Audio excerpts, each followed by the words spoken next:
মিথ্যে কথাও মাঝে মাঝে মানুষের জীবনকে বাঁচায়। আর এই মুভিটি, যার নাম জ্যাকব দ্য লায়ার, যেটি সম্পূর্ণ সত্য একটি ঘটনা অবলম্বনে নির্মিত হয়েছিল, যেখানে জ্যাকবের বলা কিছু মিথ্যের জন্য সত্যিকার জীবনে বেঁচে গিয়েছিল অনেকগুলো মানুষের জীবন। তো চলুন জেনে আসি কি ঘটেছিল এই মুভিতে।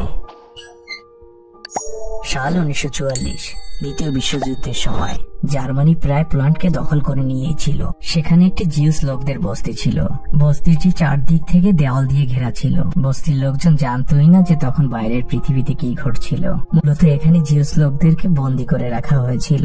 আর এর মধ্যেই একজন লোক ছিল যার নাম ছিল জ্যাকব। সে পেশায় একজন দোকানদার ছিল।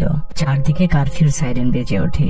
লোকজন ছোটাছুটি করতে থাকে, কিন্তু জ্যাকব ওই দেওয়ালের দিকে এক দৃষ্টিতে তাকিয়ে আছে, কারণ অনেক দিন হয়ে গিয়েছে সে জানে না যে ওই দেওয়ালের পিছে আসলে কি ঘটছে। আর তখনই একটি নিউজ পেপার উড়ে সেখানে চলে আসে। জ্যাকব সেই নিউজ পেপারটিকে ধরার জন্য দৌড়াতে থাকে, কিন্তু তখন একজন জার্মান সৈনিক তাকে দেখে ফেলে আর তাকে ধরে নিয়ে যাওয়া হয় ঊর্ধ্বতন অফিসারের কাছে জবাবদিহিতার জন্য, যে সে কেন এই কারফিউর মধ্যে বাইরে বের হবার চেষ্টা করছিল। জ্যাকব অফিসারের রুমে যায়, কিন্তু সেই অফিসার তখন সেই রুমে ছিল না।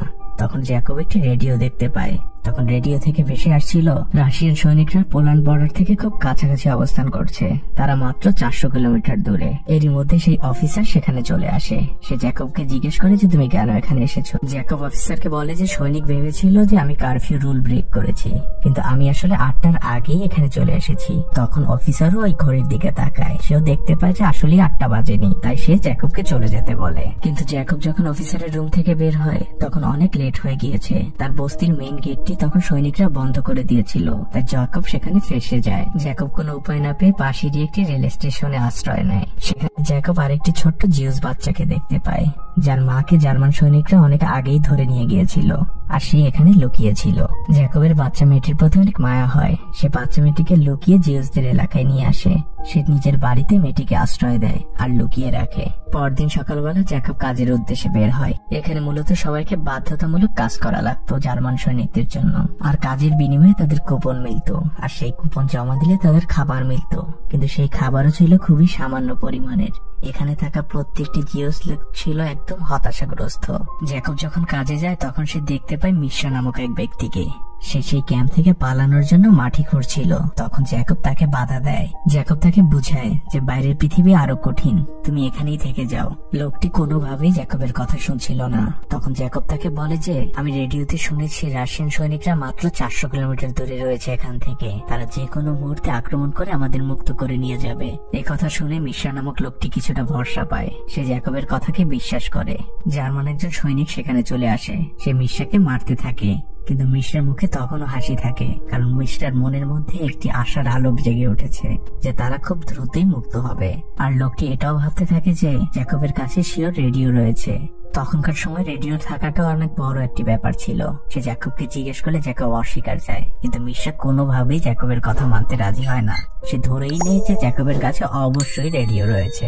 মিশ্রা নামক সেই লোকটি ফ্র্যাঙ্ক নামক আরেকটি লোকের কাছে যায়, আর তাকে যে বলতে থাকে যে আমি তোমার মেয়েকে বিয়ে করতে চাই। ফ্র্যাঙ্ক এটা শুনে কিছুটা অপ্রস্তুত হয়ে যায়। সে মিশ্রাকে বলে যে এখন যুদ্ধের সময় আর আমরা বন্দী অবস্থায় আছি, তুমি এই বিপদের মধ্যে কিভাবে বিয়ের কথা চিন্তা করতে পারো। তখন মিশ্রা নামক সেই লোকটি ফ্র্যাঙ্ককে বলে রাশিয়ান সৈনিকরা মাত্র 400 কিলোমিটার দূরে রয়েছে এখান থেকে, খুব দ্রুতই আমরা মুক্ত হতে পারবো, কারণ আমার বন্ধু জ্যাকবের কাছে একটি রেডিও রয়েছে। সেই রেডিওতে আজই শুনেছে যে খুব দ্রুতই রাশিয়ান সৈনিকরা এখানে এসে পড়বে। আর তখন সেখানে থাকা সবাই খুব অবাক হয়ে যায়, আর তারা বুঝে যায় যে এই ক্যাম্পে কারো না কারো কাছে রেডিও রয়েছে। কিন্তু সেই সময় রেডিও রাখাটা ছিল অনেক বড় অপরাধ। যার কাছে রেডিও পাওয়া যেত তার একমাত্র শাস্তি ছিল মৃত্যুদণ্ড। তখন ফ্র্যাঙ্ক নামক লোকটি খুব হয়রান হয়ে যায়, কারণ তার কাছে একটি নষ্ট রেডিও ছিল। সে সেটিকে বারবার খুঁজতে থাকে আর ধ্বংস করার চেষ্টা করে, কারণ সে বুঝতে পারছিল জার্মান সৈনিকরা অবশ্যই সেই রেডিওটিকে খুঁজতে আসবে। আর যদি সেই নষ্ট রেডিওটিও তখন পায় তাহলে ফ্র্যাঙ্কেরও মৃত্যুদণ্ড হয়ে যাবে। তাই সে রেডিওটিকে একদম ভেঙে ফেলে। পরদিন সকালে যখন জ্যাকব আবারও কাজের উদ্দেশ্যে বেরোয় তখন আশেপাশে সবাই তার সাথে কথা বলতে চায়। সবাই তাকে জিজ্ঞেস করতে থাকে যুদ্ধের কি অবস্থা, রাশিয়ানরা কবে আমাদের এখানে আক্রমণ করবে, আর আমরা কবে মুক্ত হব। সবার মনের মধ্যে একটি আশাবাদ ছিল।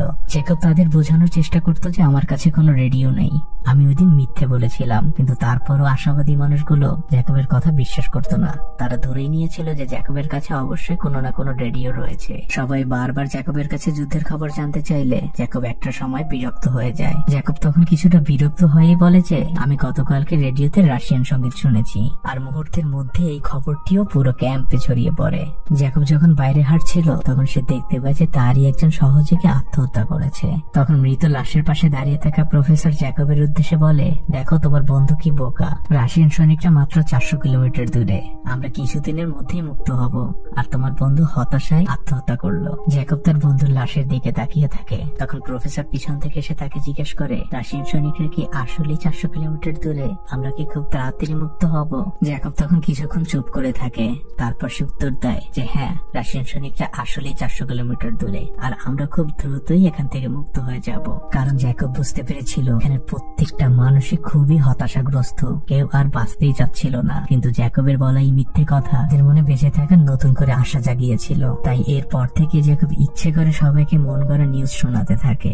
জ্যাকব বলতে থাকে যে জার্মান সৈনিকরা আরো কাছাকাছি চলে এসেছে, তারা খুব দ্রুতই আমাদের এখানে আক্রমণ করবে আর আমাদেরকে মুক্ত করে নিয়ে যাবে। আর এই খবর ওই ক্যাম্পে থাকা প্রত্যেকটি মানুষকে এতটা খুশি করেছিল, পুরো ক্যাম্প জুড়ে খুশির বাতাস বইতে থাকে আর আশার আলো দেখতে পায় প্রত্যেকটি মানুষ। এদিকে জ্যাকবের বাসায় থাকা বাচ্চা মেয়েটি অসুস্থ হয়ে পড়ে। তাই জ্যাকব যায় স্থানীয় ডাক্তারের কাছে। ডাক্তার জ্যাকবকে দেখে বলে যে আমার কাছে কোনো ওষুধই নেই, আমার কাছে শুধু একটা ওষুধই আছে, সেটা হচ্ছে তোমার দেওয়া নিউজগুলো। এরপরেও ডাক্তার জ্যাকবের সাথে তার বাড়ি যেতে রাজি হয়। অন্যদিকে দেখা যায় ফ্রাঙ্ক নামক সেই লোকটি এবং তার সাথীরা মিলে চিন্তা করছে জ্যাকব এবং মিশা মিলে হয়তো আলাদা গ্রুপ করছে, তারা জার্মান সৈনিকদের বিরুদ্ধে বিদ্রোহ করবে। কিন্তু এটা ফ্রাঙ্ক নামক সেই লোকটি এবং তার সাথীরা চাচ্ছিল না, কারণ এতে করে এখনকার সবার জীবন চলে যেতে পারে। তাই তারা লুকিয়ে জ্যাকবের বাড়িতে চলে যায় রেডিওটিকে খুঁজতে, যাতে করে তারা রেডিওটিকে ধ্বংস করতে পারে। তখন জ্যাকব এবং ডক্টর সেখানে চলে আসে, আর এটা দেখে ফ্রাঙ্ক এবং তার সাথীরা লুকিয়ে পড়ে। অন্যদিকে ডক্টর মেয়েটিকে দেখে বলে যে মেয়েটির অবস্থা তো খুবই খারাপ, তুমি মেয়েটিকে বারবার গরম পানি খাওয়াবে। আর এটা বলে ডক্টর সেখান থেকে চলে যায়। আর তখন জ্যাকবের সামনে ফ্রাঙ্ক এবং তার সাথীরা চলে আসে। ফ্রাঙ্ক এবং তার সাথীরা জ্যাকবকে জিজ্ঞেস করে যে তোমার রেডিওটি কোথায়, ওটার কারণে আমাদের এখানকার সকলের জীবন চলে যেতে পারে। তখন সেখানে প্রফেসরও চলে আসে। প্রফেসর লোকগুলোর উদ্দেশ্যে বলে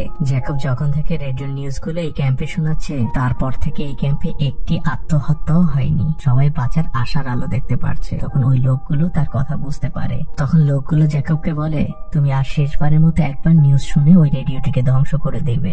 আর এটা বলতে বলতেই সেখানে বিদ্যুৎ চলে যায়, সবাই তাদের বাড়িতে ফিরে যায়। অন্যদিকে সেই মেয়েটি জ্যাকবকে জিজ্ঞেস করে আপনার কাছে কি সত্যি রেডিও রয়েছে, যদি থাকে তাহলে আমাকে একটু শোনান প্লিজ। তখন জ্যাকব তাকে বলে যে তুমি দ্রুত সুস্থ হয়ে যাও, তাহলেই আমি তোমাকে রেডিও শোনাবো। পরদিন যখন জ্যাকব কাজে যায় তখন ওই দিন জ্যাকব আর কোনো খাবার পায় না, কারণ সেখানে থাকা একজন অফিসার অসুস্থ হয়ে পড়েছিল।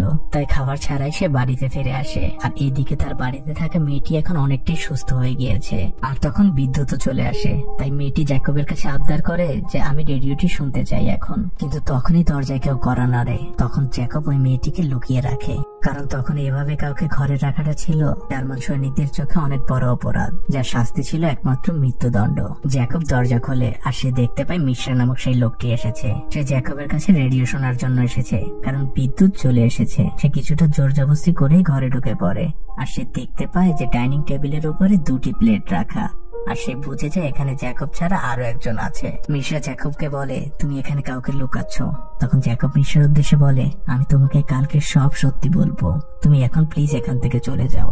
তখন মিশ্রা সেখান থেকে চলে যায়। মিশ্রা চলে যাওয়ার পরে জ্যাকব মেয়েটিকে নিয়ে বেসমেন্টে যায়। আর সেখানে যেয়ে সে মেয়েটিকে একটি চেয়ারে বসায়। আর সে কিছুটা আড়ালে যেয়ে রেডিওর আওয়াজের মতো করে নিজের আওয়াজ করতে থাকে। আর সে মেয়েটিকে বুঝাতে থাকে যে রেডিও বাজছে। আর মেয়েটিও তাই ভাবে। মেয়েটি খুশি হয়ে যায়। আর এরপরে জ্যাকব এবং মেয়েটি ডান্সও করে। পরদিন জ্যাকব বাসা থেকে কিছুটা লুকিয়ে বের হয়। সে সবার কাছ থেকে নিজেকে লুকিয়ে রাখার চেষ্টা করে, কারণ তার কাছে বলার মতো আর কোনো মিথ্যে খবরই নেই। কিন্তু তখন সেখানে থাকা লোকজন নিজেরাই এখন নানা ধরনের নিউজ তৈরি করছিল আর একে অন্যের সাথে সেই নিউজগুলোকে শেয়ার করছিল। ওখানকার সবাই মিলে একটি মিটিং রাখে প্রফেসরের বাসায়। মিটিংটা ছিল মূলত তাদের মধ্যে থেকে একজন লিডার চুজ করার জন্য। সবাই যে যার ভোট দেয় আর সব থেকে বেশি ভোট পায় জ্যাকব, আর তার ফলে সে তাদের লিডার হয়। এখন মিশ্রা নামক সেই লোকটিও সেখানে চলে আসে আর তার কাছে একটি গানও ছিল। সবাই জ্যাকবকে জিজ্ঞেস করে যে এরপরে আমাদের করণীয় কি। জ্যাকব তাদেরকে বলে যে আমাদের সিগন্যালের জন্য অপেক্ষা করতে হবে আর কেউ আমার কথার বাইরে যাবে না। সে মিশ্রার কাছে থাকা বন্দুকটিও তার নিজের কাছে নিয়ে নেয়। আর এরই মধ্যে জার্মান সৈনিকরা সেখানে চলে আসে। সবাই যে যার মতো লুকিয়ে পড়ে। জার্মান সৈনিকরা মূলত প্রফেসরকে নিতে এসেছিল, কারণ প্রফেসর ছিল অনেক বড় একজন হার্টের বিশেষজ্ঞ।